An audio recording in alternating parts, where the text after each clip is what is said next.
பொய் பேசுவார். இன்னொரு மேடையிலே நாங்கள் இந்துக்களுக்கு எதிரி அல்ல என கூறி நடிப்பார்கள். இந்த கபட வேடதாரிகள் யார் என்பதை சிறுபான்மை மக்கள் புரிந்து கொள்ள வேண்டும். தமிழக மக்கள் நலனுக்காக அனைத்து இந்திய அண்ணா திராவிட முன்னேற்ற கழகம் மத்திய அரசின் திட்டங்கள் அனைத்தையும் தமிழகத்தின் முன்னேற்றத்திற்காக கிடைக்கப்பெற வேண்டும் என்பதே எங்களுடைய நோக்கம்.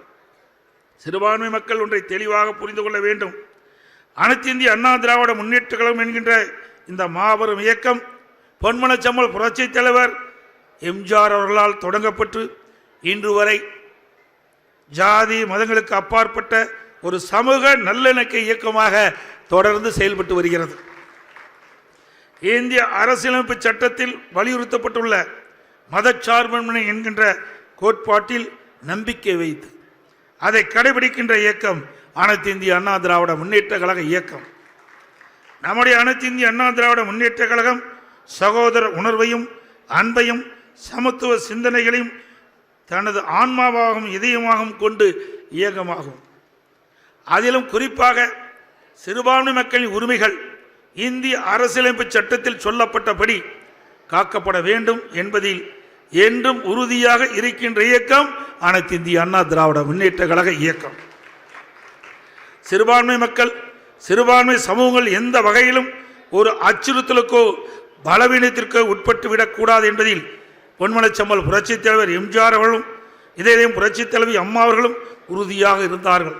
இருவரும் தலைவர்களின் அடிச்சுவடை பின்பற்றி சிறுபான்மை மக்களுக்கு பாதுகாப்பாக செயல்பட்டு வருகிறது அனைத்து இந்திய அண்ணா திராவிட முன்னேற்ற கழக இயக்கம்.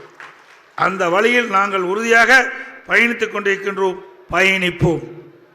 எத்தனை நெருக்கடிகள் எங்கிருந்து வந்தாலும் எங்கள் கொள்கையில் நாங்கள் எப்பொழுதும் உறுதியாக இருப்போம் என்பதில் யாருக்கும் சிறிதளவும் சந்தேகம் வேண்டாம்.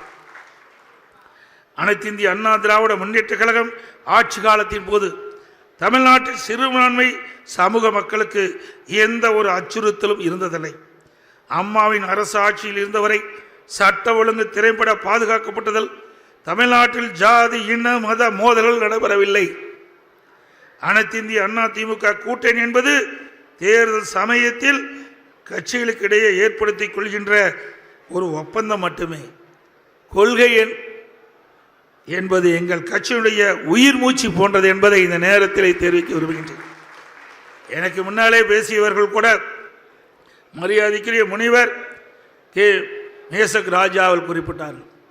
ஒவ்வொரு கட்சியும் தேர்தல் வருகின்ற பொழுது அந்த தேர்தலில் வெற்றி பெற வேண்டும் என்ற அடிப்படையில் தான் கூட்டணி வைப்பார்கள். அந்த அடிப்படையில் தான் அனைத்து இந்திய அண்ணா திராவிட முன்னேற்ற கழகமும் கூட்டணி வைக்கப்பட்டிருக்கின்றது. எனக்கு முன்னாலே அவர்கள் சொல்லினார்கள், 1999 நாடாளுமன்ற தேர்தலிலே திராவிட முன்னேற்ற கழகம் பாரதிய ஜனதா கட்சியோடு கூட்டணி வைத்தது. 2001 சட்டமன்ற பொதுத் தேர்தலின் போது திராவிட முன்னேற்ற கழகம் பாரதிய ஜனதா கட்சியோடு கூட்டணி வைத்தது. ஆக கூட்டணி என்பது அந்தந்த சூழ்நிலைக்கு ஏற்ப அமைக்கப்படுகின்றது. கொள்கை என்பது நிலையானது, அது அதிமுக இடத்தில் இருக்கின்றது என்பதை மட்டும் நான் தெளிவுபடுத்த விரும்புகின்றேன். எனவே சிறுபான்மை மக்கள் இதனை தெளிவாக புரிந்து கொள்ள வேண்டும் என்று அன்போடு இந்த நேரத்தில் கேட்டுக்கொள்கின்றேன். மேலும் கிறிஸ்துவ பெரும்பான்மை மக்களின் சிந்தனைக்காக ஒரு சிலவற்றை கூட்டத்தின் வாயிலாக தெளிவுபடுத்த விரும்புகின்றேன். அதிமுக ஆட்சியில் குறிப்பாக நான் முதல்வராக இருந்த காலகட்டத்தில் சிறுபான்மையர் நலன் முழுமையாக பாதுகாக்கப்பட்டது. கல்வி நிறுவனங்கள் செயல்பாடுகள் மற்றும் வளர்ச்சிக்கு அரசின் ஒத்துழைப்பு முழுமையாக இருந்தது.